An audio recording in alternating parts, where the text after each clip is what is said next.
Makeup ಇಷ್ಟಪಡದ ಮಹಿಳೆಯರಿದ್ದಾರಾ? ಇದ್ದರೂ ಕೂಡ ಬೆರಳೆಣಿಕೆಯಷ್ಟೇ ಮಂದಿ ಇರಬಹುದೇನೋ. ಹೀಗಿದ್ದಾಗ ನಿತ್ಯವೂ ಆಫೀಸ್, ಮನೆ, ಪಾರ್ಟಿ, ಫಂಕ್ಷನ್ ಹೀಗೆ ಎಲ್ಲಾ ಸಂದರ್ಭಗಳಲ್ಲಿಯೂ ಸೂಟೇಬಲ್ ಆಗುವಂತಹ ಮೇಕಪ್ ಮಾಡಿಕೊಳ್ಳೋದು ಹೇಗೆ ಎಂಬ ಗೊಂದಲಕ್ಕೆ ನಾವಿಂದು ಪರಿಹಾರ ಕೊಡ್ತೀವಿ ನೋಡಿ.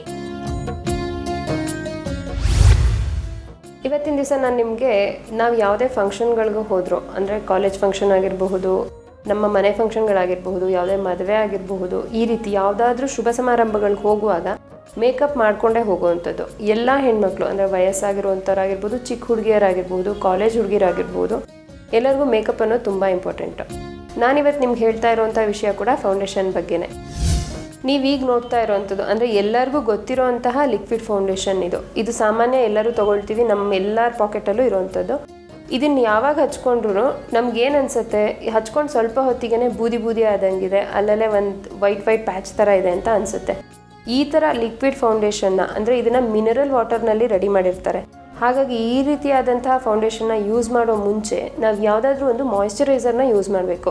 ಅದು SPF ಆದರೂ ಇರಲಿ ಅಥವಾ ರೆಗ್ಯುಲರ್ ಮಾಯಿಶ್ಚರೈಸರ್ ಆಗಿರಲಿ, ಫಸ್ಟ್ ಅದನ್ನು ನಾವು ಅಪ್ಲೈ ಮಾಡಿಬಿಟ್ಟು ಆಮೇಲೆ ಈ ಫೌಂಡೇಶನ್ನ ಯೂಸ್ ಮಾಡಬೇಕಾಗತ್ತೆ.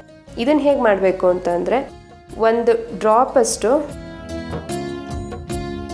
ಈ ರೀತಿಯಾಗಿ ಫಸ್ಟ್ ಒಂದು ಡ್ರಾಪಷ್ಟು ಕೈ ಮೇಲೆ ಹಾಕ್ಕೊಂಡು ಈ ಥರ ಮಾಡಿದಾದಮೇಲೆ ನಮ್ಮ ಸ್ಕಿನ್ನಲ್ಲಿ ನಾವು ಒಂದು ಸರ್ತಿ ಅಂದರೆ ಮುಖದ ಮೇಲೆ ಈ ರೀತಿ ಒಂದು ಡಾಟ್ ಇಟ್ಟರೆ ಅದಕ್ಕೂ ನೆಕ್ಸ್ಟ್ ಡಾಟ್ಗೂ 1 ಇಂಚಷ್ಟು ಈ ರೀತಿ ಗ್ಯಾಪ್ ಇರಬೇಕು. ಈ ಥರ 1 ಇಂಚ್ ಗ್ಯಾಪಲ್ಲಿ ಮುಖದ ಬರ್ತೀವಿ ಫಸ್ಟು ಡಾಟ್ ಇಟ್ಬಿಟ್ಟು, ನಾವೇನು ಮುಂಚೆ ಮಾಯಿಶ್ಚರೈಸರ್ ಅಪ್ಲೈ ಮಾಡಾಗಿರುತ್ತೆ ಈ ರೀತಿ ಇದನ್ನು ಮುಖದ ಮೇಲೆ ಒಂದೊಂದು ಡಾಟ್ ಇಟ್ಟಾಗಿರುತ್ತೆ. ಇದನ್ನು ಲೆಫ್ಟ್ ಟು ರೈಟ್ ಬ್ಲೆಂಡ್ ಮಾಡಬೇಕು. ಲೆಫ್ಟ್ ಟು ರೈಟ್ ಬ್ಲೆಂಡ್ ಮಾಡಿದಾಗ ನಿಮಗೆ ಅದು ಪ್ಯಾಚಿ ಲುಕ್ ಕೊಡಲ್ಲ, ಬೂದಿ ಆಗಿದೆ ಅಂತ ಏನು ಅನ್ನಿಸ್ತೀವಿ ಅದು ಕೂಡ ಇರೋದಿಲ್ಲ. ಮತ್ತು ಈ ಥರ ಸಿಂಪಲ್ ಮೇಕಪ್ ಅಂತ ಏನು ಮಾಡ್ಕೊಳ್ತೀವಿ ಅದು ಹೆಚ್ಚೊತ್ತವರೆಗೂ ಕೂಡ ಸ್ಟೇ ಆಗೋಗುವಂಥದ್ದು. ನಾವೀಗ ಲಿಕ್ವಿಡ್ ಫೌಂಡೇಶನ್ನ ನೋಡಿದ್ವಿ, ಅಂದರೆ ಅದನ್ನು ಆದಷ್ಟು ಡೇ ಟೈಮ್ ಅಕೇಶನ್ಗೆ ಯೂಸ್ ಮಾಡಿದ್ರೆ ಮ್ಯಾಟ್ ಫಿನಿಶ್ ಕೊಡುತ್ತೆ ಮತ್ತು ನಿಮಗೆ ಒಂದು ಮೇಕಪ್ನ ಲಾಂಗ್ ಸ್ಟೇ ಕೊಡುತ್ತೆ. ಈಗ ನೆಕ್ಸ್ಟ್ ನಾವು ರೇಡಿಯನ್ಸ್ ಫೌಂಡೇಶನ್ ಅಂದರೆ ಈವ್ನಿಂಗ್ ಅಕೇಶನ್ಸ್, ಕಾಲೇಜ್ ಪಾರ್ಟೀಸ್ ಅಥವಾ ಈವ್ನಿಂಗ್ ಪಾರ್ಟೀಸ್ ಏನಾದರೂ ಇದ್ದರೆ, ರಿಸೆಪ್ಷನ್ ಇದ್ದರೆ, ಈ ಥರ ಅಕೇಶನ್ಗಳಿಗೆ ಯಾವುದನ್ನು ಯೂಸ್ ಮಾಡ್ಬೋದು ಅಂತ ತೋರಿಸ್ತೀನಿ. ಇದರಲ್ಲಿ ಏನು ಅಂತ ಅಂದರೆ ಜಸ್ಟ್ ಒಂದು ಪಂಪ್ ಸಾಕಾಗತ್ತೆ ನಮಗಿದು. ಒಂದು ಸರ್ತಿ ಏನು ಪ್ರೆಸ್ ಮಾಡ್ಕೊಳ್ತೀವೋ ಅಷ್ಟು ಮಾತ್ರ ಸಾಕಾಗತ್ತೆ. ಇದರಲ್ಲಿ ಏನು ಅಂತ ಅಂದರೆ ಸ್ವಲ್ಪ ಗ್ಲಿಟರ್ ಎಫೆಕ್ಟ್ ಕೊಡುತ್ತೆ ಮತ್ತು ಒಂದು 20% ಅಷ್ಟು ಮಾಯಿಶ್ಚರೈಸರ್ ಇದರಲ್ಲೇ ಇರೋದ್ರಿಂದ ಈ ಫೌಂಡೇಶನ್ ಹಾಕೋ ಮುಂಚೆ ನಮಗೆ ತುಂಬ ಮಾಯಿಶ್ಚರೈಸರ್ ಅಪ್ಲೈ ಮಾಡೋ ನೆಸಿಟಿ ಇರಲ್ಲ. ಕೆಲವ್ರು ಏನು ಮಾಡ್ಬೋದು, ತುಂಬ ಡ್ರೈ ಸ್ಕಿನ್ ಇರೋವಂಥವ್ರು ಏನೇ ಮೇಕಪ್ ಮಾಡಿದ್ರು ಅಲ್ಲಲ್ಲೇ ನಮಗೆ ಡ್ರೈ ಅನ್ನಿಸ್ತಾ ಇದೆ ಅನ್ನೋ ಅಂಥವ್ರು ಇದ್ರ ಜೊತೆಗೆ ಬೇಕಾದರೆ ಮಾತ್ರ ಜಸ್ಟು ಒಂದೇ ಒಂದು ಡ್ರಾಪ್ ಅಷ್ಟು ಮಾಯಿಶ್ಚರೈಸರ್ನ ಆ್ಯಡ್ ಮಾಡಿಕೊಂಡು ಇದನ್ನು ಕೂಡ ಅಪ್ಲಿಕೇಶನ್ ಮಾಡೋದು ಸೇಮ್ ರೀತಿಲಲ್ಲೇ ಕೈ ಮೇಲೇ ಈ ರೀತಿ 2 ರೌಂಡಷ್ಟು ಹಿಂಗೆ ಸ್ಪ್ರೆಡ್ ಮಾಡ್ಕೊಳ್ಳಿ. ಇದು ಅಪ್ಲಿಕೇಶನ್ ಕೂಡ ಹಾಗೇನೇ ಒಂದು ಸರ್ತಿ ಹಚ್ಚಿದ್ರೆ ಮತ್ತೆ ನೆಕ್ಸ್ಟ್ ಹಚ್ಚೋ ಅಷ್ಟೊತ್ತಿಗೆ 1 ಇಂಚಷ್ಟು ಗ್ಯಾಪ್ ಇರಬೇಕು, ಈ ರೀತಿ ಇರಬೇಕು. ಇದನ್ನು ಹಚ್ಚುವಾಗ ಮಾತ್ರ ಸರ್ಕಲ್ ವೈಸಲ್ಲಿ ಅಪ್ಲೈ ಮಾಡಬೇಕು. ಲಿಕ್ವಿಡ್ ಫೌಂಡೇಶನ್ನ ಲೆಫ್ಟ್ ಟು ರೈಟ್ ಹಾಕ್ತೀವಿ. ಈ ಒಂದು ಫೌಂಡೇಶನ್ ಅಪ್ಲೈ ಮಾಡುವಾಗ ಈ ರೀತಿ ಸರ್ಕ್ಯುಲರ್ ಮೂಮೆಂಟಲ್ಲಿ ಅಪ್ಲೈ ಮಾಡಬೇಕು.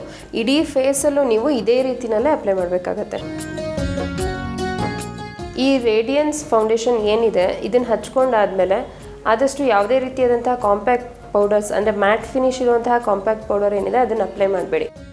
ಯಾವುದಾದ್ರೂ ಈ ಲೂಸ್ ಪೌಡರ್ ಅಂತ ಏನು ಹೇಳ್ತೀವಿ ಅದನ್ನು ಜಸ್ಟ್ ಒಂದೊಂದು ಟ್ಯಾಪಿಂಗ್ ಥರ ಯೂಸ್ ಮಾಡಬೇಕು.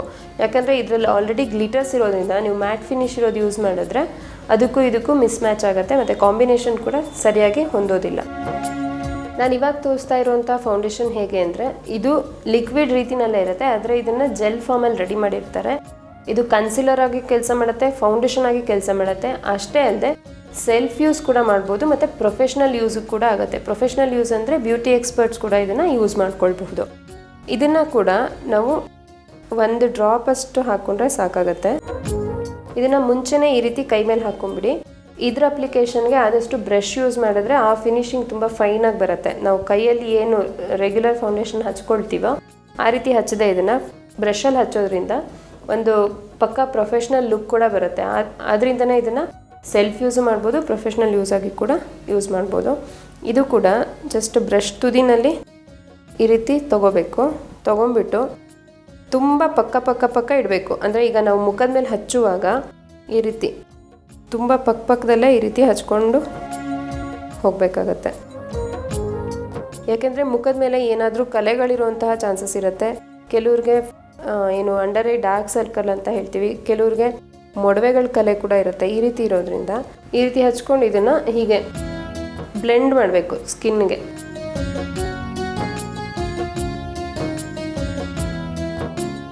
ಈ ಪ್ರೊಫೆಷ್ನಲ್ ಮೇಕಪ್ಗಳು ಅಂದರೆ ಈ ರೀತಿ ತೊಗೊಳ್ಳೋಂಥ ಮೇಕಪ್ ಕಿಟ್ಗಳಲ್ಲಿ ಫೌಂಡೇಶನ್ಗಳೇನು ಅಂದರೆ ಹಚ್ಚಿದ ತಕ್ಷಣ ತುಂಬ ಹೆವಿ ಅಂತ ಅನ್ನಿಸ್ತಾ ಇರುತ್ತೆ. ಅಂದರೆ ಮುಖದ ಮೇಲೆ ಇದು ತುಂಬ ಜಾಸ್ತಿ ಆಗಿದೆ ಅಂತ ಅನ್ನಿಸ್ತಾ ಇರುತ್ತೆ. ಇದು ಒಂದು ಸರ್ತಿ ಸ್ಕಿನ್ ಒಳಗಡೆ ಸೆಟಲ್ ಆಯಿತು ಅಂದರೆ ಸ್ಕಿನ್ನಿಗೆ ಅದು ಅಡ್ಜಸ್ಟ್ ಆಗೋಯ್ತು ಅಂತಂದರೆ ನಿಮ್ಮ ಸ್ಕಿನ್ ಮೇಲೆ ತುಂಬ ನ್ಯಾಚುರಲ್ ಲುಕ್, ಅಂದರೆ ನಿಮ್ಮ ಮುಖದ ಮೇಲೆ ತುಂಬ ನ್ಯಾಚುರಲ್ ಲುಕ್ಕು, ನಿಮ್ಮ ಸ್ಕಿನ್ ಟೋನ್ ಏನಿದೆಯೋ, ಈಗ ನೀವು ಫೇರ್ ಇದ್ದರೆ ಫೇರ್ ಕಲರ್, ವೀಟಿಶ್ ಇದ್ದರೆ ವೀಟಿಶು, ಬ್ರೌನಿಶ್ ಇದ್ದರೆ ಬ್ರೌನ್ ಕಲರ್, ಆ ರೀತಿ ನಿಮ್ಮ ಸ್ಕಿನ್ ಟೋನ್ಗೆ ಅದು ಅಡ್ಜಸ್ಟ್ ಆಗಿಬಿಡುತ್ತೆ.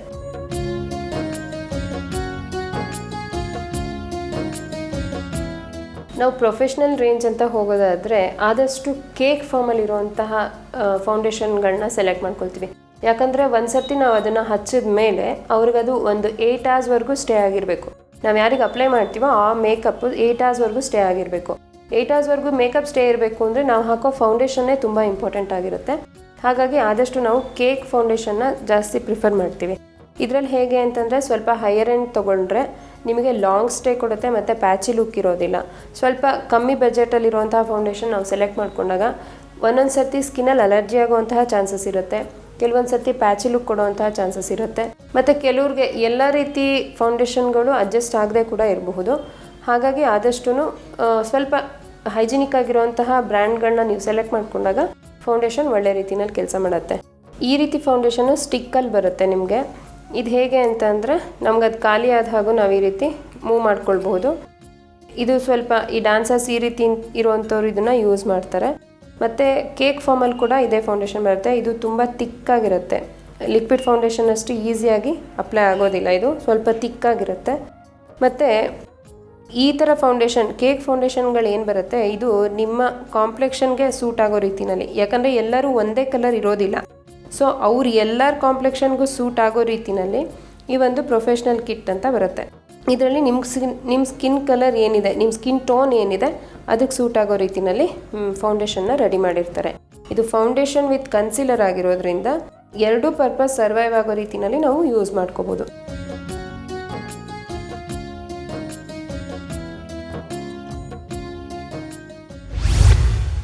ನೀವು ಯಾವುದೇ ಫಂಕ್ಷನ್ಗೆ ಹೋಗೋ ಮುಂಚೆ ನಾನು ಹೇಳಿರುವಂತಹ ಎಲ್ಲ ಟಿಪ್ಸ್ನ ಫಾಲೋ ಮಾಡಿಕೊಂಡು ಒಂದು ನಿಮಗೆ ಸೂಟ್ ಆಗುವಂತಹ ಒಳ್ಳೆ ಫೌಂಡೇಶನ್ನ ಸೆಲೆಕ್ಟ್ ಮಾಡಿಕೊಂಡ್ರೆ ನಿಮ್ಮ ಸ್ಕಿನ್ ಚೆನ್ನಾಗಿ ಇಟ್ಕೊಳ್ಬಹುದು, ಎಕನಾಮಿಕಾಗಿ ಯೂಸ್ ಮಾಡಬಹುದು, ಮತ್ತು ತುಂಬ ಫೌಂಡೇಶನ್ಗಳನ್ನ ತಗೊಂಡು ವೇಸ್ಟ್ ಮಾಡೋದು ಕೂಡ ಉಳಿಯುತ್ತೆ. ಸುಲಭ ವಿಧಾನದಲ್ಲಿ ಮೇಕಪ್ ಮಾಡಿಕೊಳ್ಳೋದು ಹೇಗೆ, ಯಾವ ಸಂದರ್ಭಕ್ಕೆ ಯಾವ ವಿಧದ ಮೇಕಪ್ ಒಪ್ಪುವಂತಿರುತ್ತೆ ಅನ್ನೋ ಮಾಹಿತಿಯನ್ನ ನಮ್ಮ ಸಿರಿ ಸಖಿ ತಿಳಿಸಿಕೊಟ್ರು ಅಲ್ವಾ? ಇನ್ಯಾಕ್ ತಡ, ನೀವೇ ನಿಮಗಿಷ್ಟವಾಗುವಂತಹ ನಿಮ್ಮ ಸ್ಕಿನ್ಗೆ ಸೂಟಬಲ್ ಆಗುವಂತಹ ಮೇಕಪ್ ಮಾಡಿಕೊಂಡು ಎಲ್ಲರ ಮೆಚ್ಚುಗೆಗೆ ಪಾತ್ರರಾಗಿ.